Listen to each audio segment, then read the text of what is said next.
Hey guys, and welcome back to another episode of your Brains Coach podcast. My name is Shurina. I'm your host, I'm your Brains Coach, and it is my job here to bring to you all the best, recent, cutting edge, most effective, and hopefully valuable brain body tools so you could operate your brain better, make better decisions, take more powerful actions, more consistent action.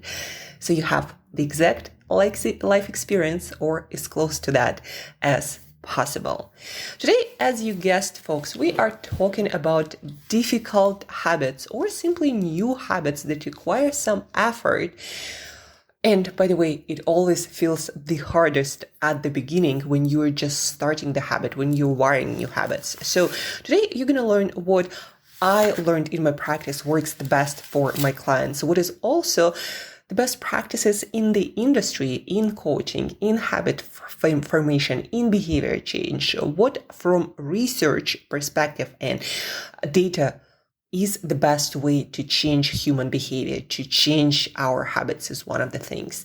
And also my personal experience and examples. So that's literally a couple of decades of research experience and data.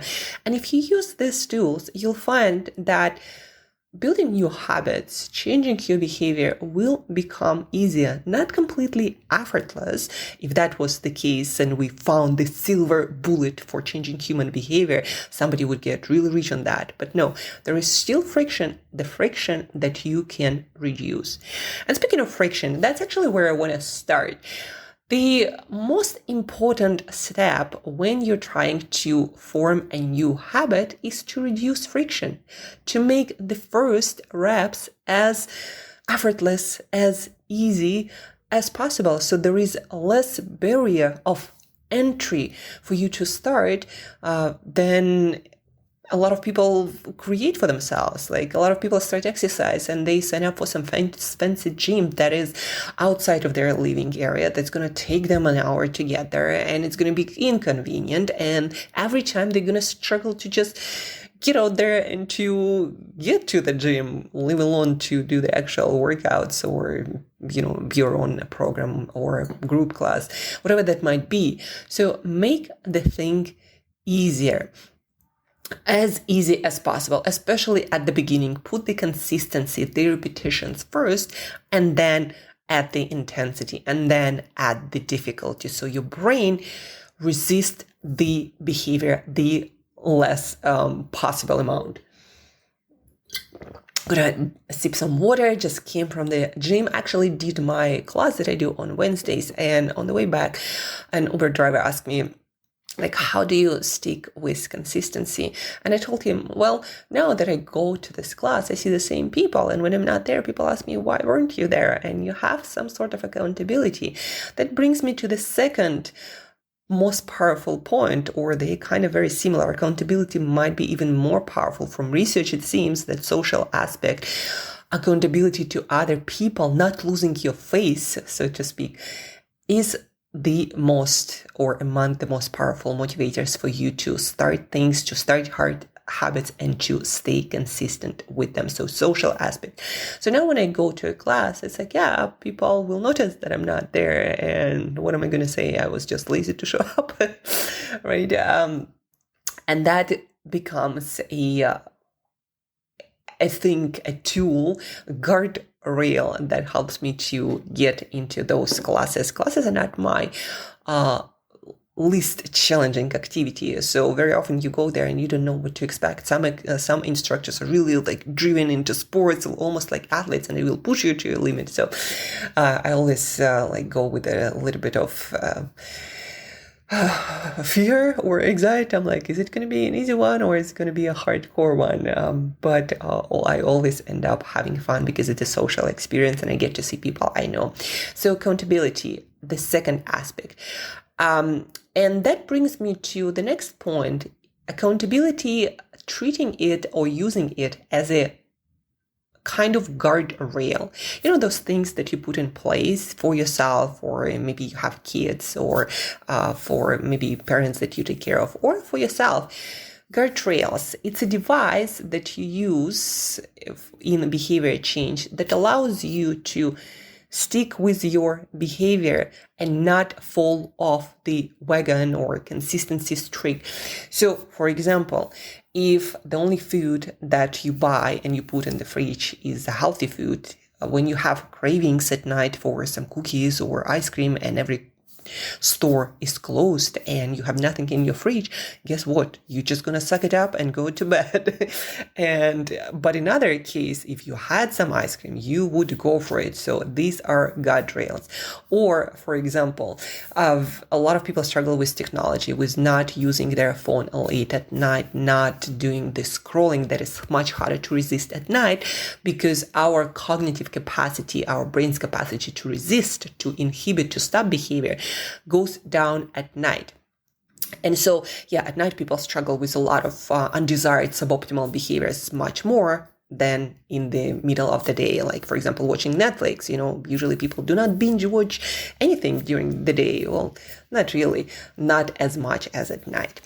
And so guardrails. So some people, for example, to restrict their phone usage, buy those safes, and you can probably buy them on whatever online store that is closest to you. So they buy a small safe, and it's an easy one, like a box with a lock on it and with a timer.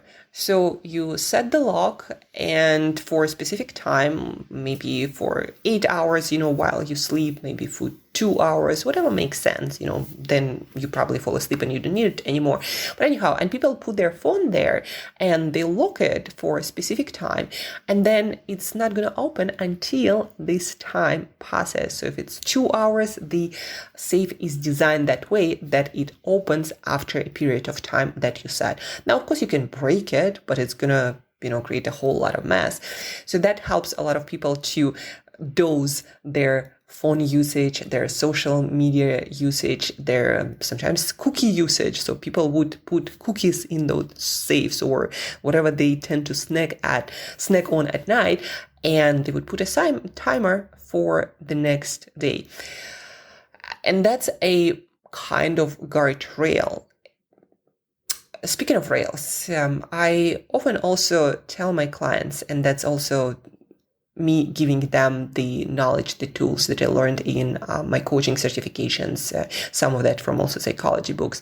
So I often talk about building rails so your train or your behavior has an easy way to travel along a specific behavior pattern. What do I mean by that?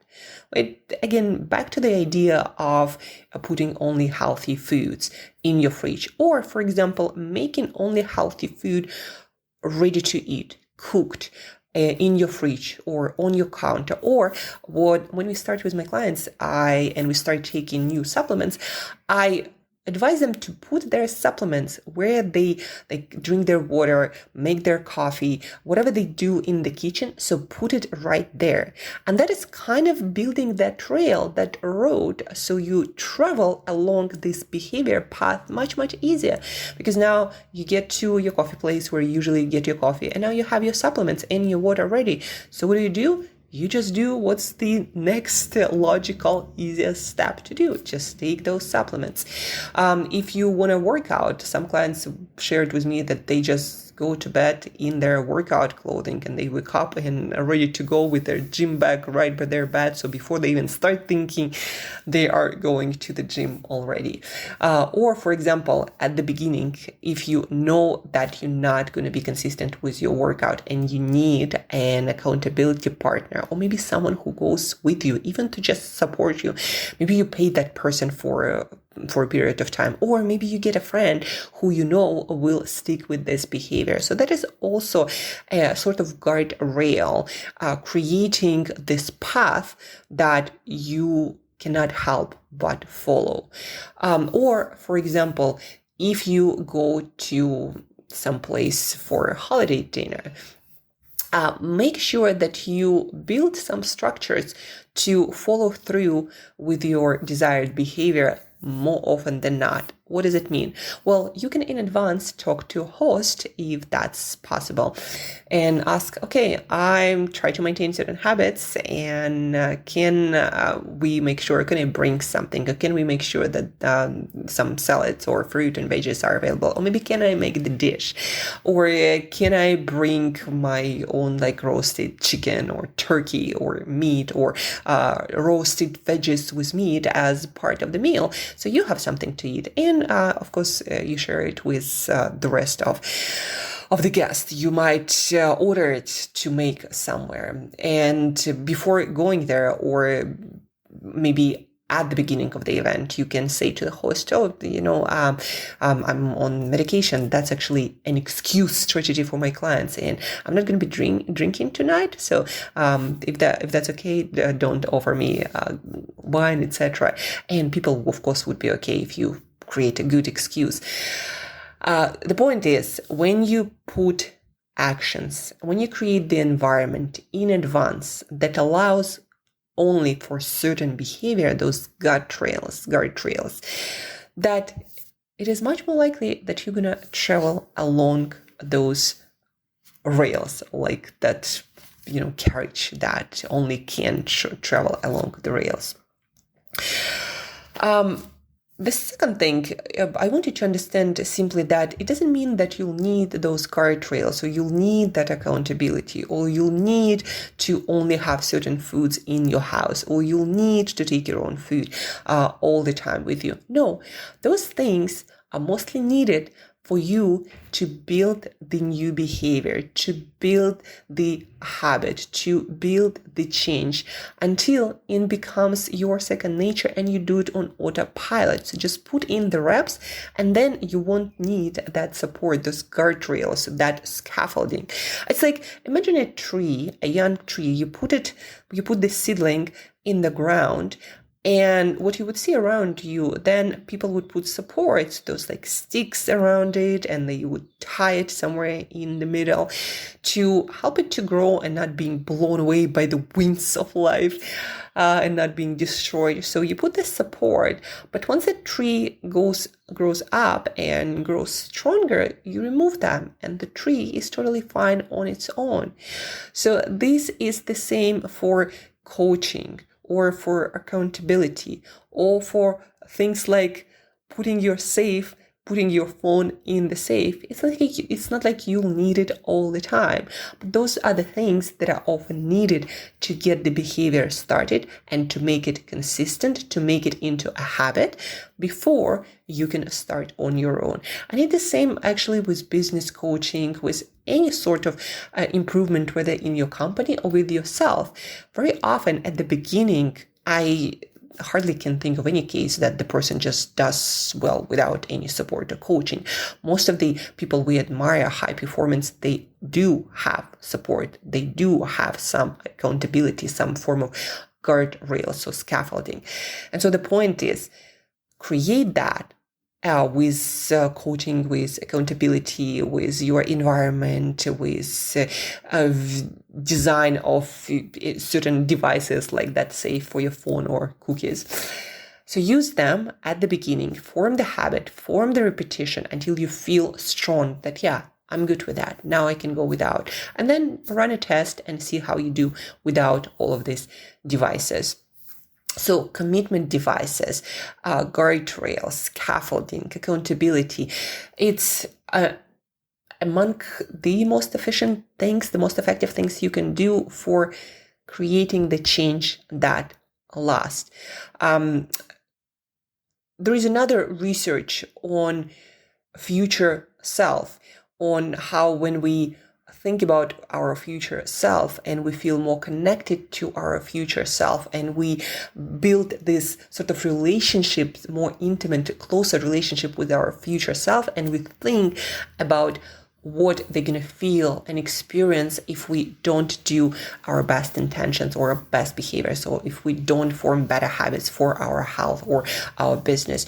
So there is a really good research that the closer that connection is, the more we visualize that person or talk to that future self, or we the research has also been done with writing letters to your future self and from your future self, the desired vision of that future self. So when we do that, and also we create sorts of contracts with that future self, that you do that to experience that, or you create again that environment, that restrictions almost for your future self to be able to only do certain desired actions. What do I mean by that? Again, it's the same idea. You ask somebody to keep you accountable to work out.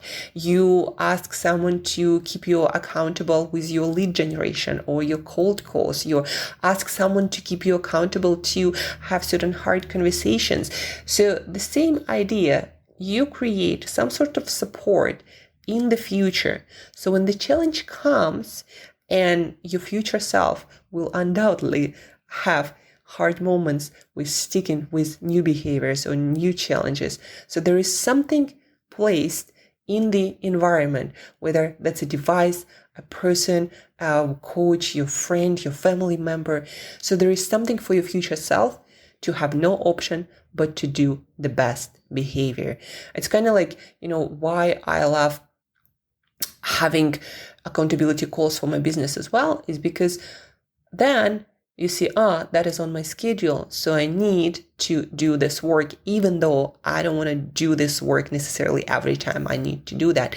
So that accountability, again, sort of guardrail, it's a commitment device, it's a contract, allows you to stick with your behavior in the now, so you get certain either result in the future, or so your future self doesn't have an option but to stick with the right habits. I hope this helps. And what I'm trying to help you to understand here is that the ease or struggle that you have with your habits and creating better habits or quitting habits that are not that great for you, and you know that, the ease or struggle will depend on how good you become with shaping your environment and putting those guardrails in place or building rails. So you have no other option but to stick with the desired behavior. And there is something else that I wanted to share with you that I personally going through. And when I talk to entrepreneurs, my to-be clients or my clients that I have currently, this idea of dealing with a lot of things on our to-do list, a lot of things we want to do, a lot of priorities, a lot of different projects and deadlines, and especially at the end of the year. Some people are already on vacation, but a lot of people are also trying to make things happen to finish the year strong and to put good rails into the new year. And very often it would feel overwhelming, like you got to do so many things, right? And like you just don't have enough time in your day to do all of them. And you start feeling overwhelmed, and then you very often end up procrastinating and not doing anything at all because it just feels overwhelming to even start working through that list. So it helps me, and what I teach my clients to do is learning how to, first of all, prioritize from top to bottom on your list of priorities. Like if you ask yourself, okay, if there was only one thing I'd achieve by the end of this month, what would it be? What would be the most important thing? Okay, now what if there were two things? What would those be? And what if I had three things? What could those be? More than three, you're not going to happen. One is actually the best. So what is my priority? And then what are the actions from my past experience, from my best knowledge that going to contribute to this specific result, to the success in that objective the most? Like from my experience, what do I think are the most impactful actions? Not all of the actions, not all the important, the essential, or must do or have to do, but from my past experience, what gave me the most results on this specific objective? And then you look at your to-do list and all of the projects and meetings, etc., that you might be doing, and you're like, okay, so I can't do everything, but based on my experience, these are three things. Like, for example, for me, and closing sales or getting new clients and growing my business and starting new projects. Like what things contributed in the past? For me, it's meeting people. It's talking to people we could work together. And that's why I looked at my calendar. I'm like, yeah, I could be doing a lot of content and a lot more videos and writing and reaching out to people, I don't know, on different social media and cold reach outs.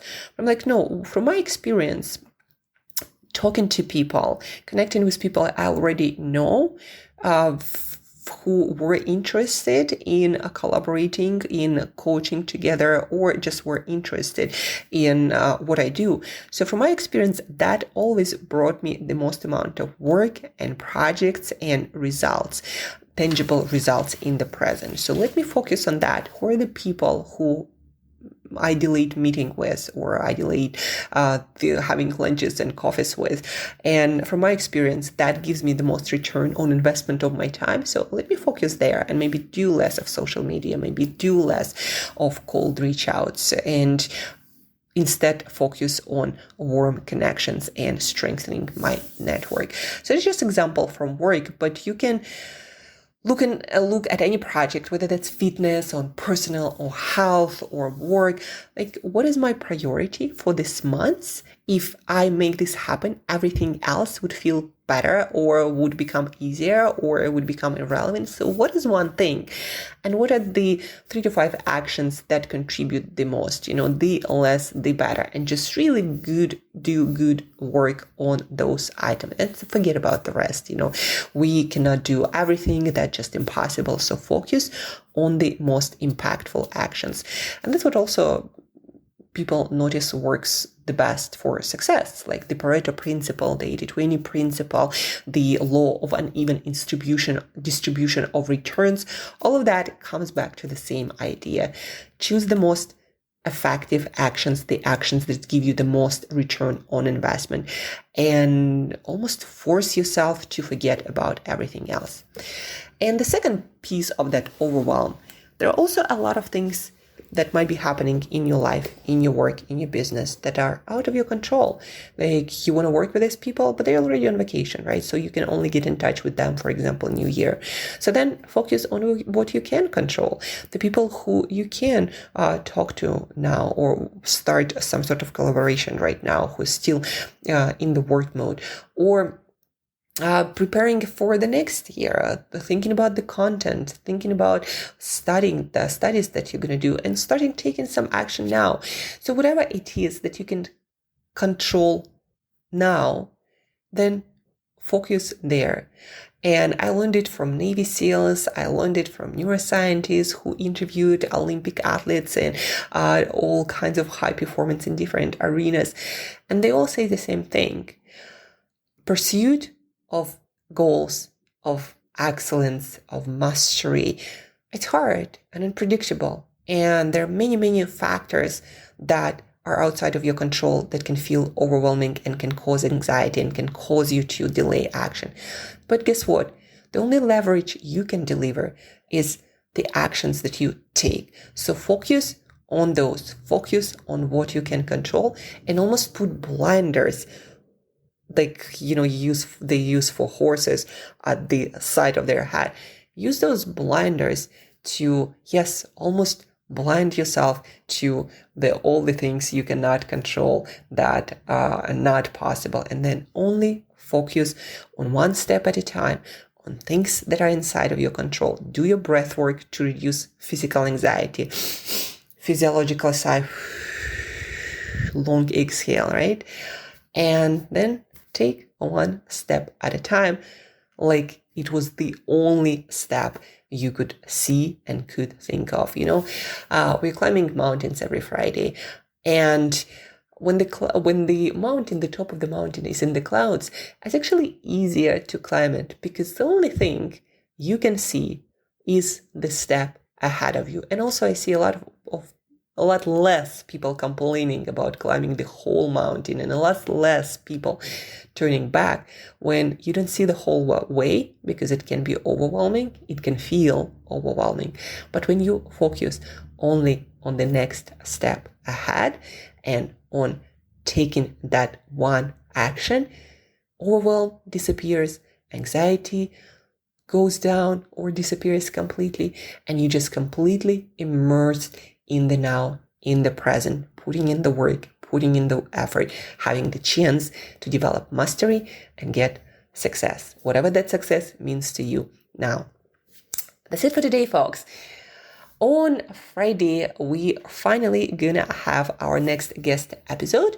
So please stay tuned for that. We're gonna talk about systems and why having a system for things like happiness or work-life balance, those intangible things, is crucial to have those things consistently. So stay tuned for that. If you have any questions, I would like that scaffolding, that support to help you build new habits in health, in productivity, in recovery and mindset, resilience training, please get in touch. I'm a executive high performance coach. Also do health and nutrition coaching. Get in touch, Angela at brainbreakthroughcoach.com. And don't forget, guys, if you find this podcast useful, and if you are a lifelong learner who wants everyone to become better and develop more of their full potential, then please do share this podcast episode with your friend, with your family member, with your spouse, with your kids, or anyone who you'd like to learn more, to improve, to change habits and get better. Thank you in advance for sharing, and thank you so much for your attention, for your time, and stay tuned for Friday episode and systems for happiness.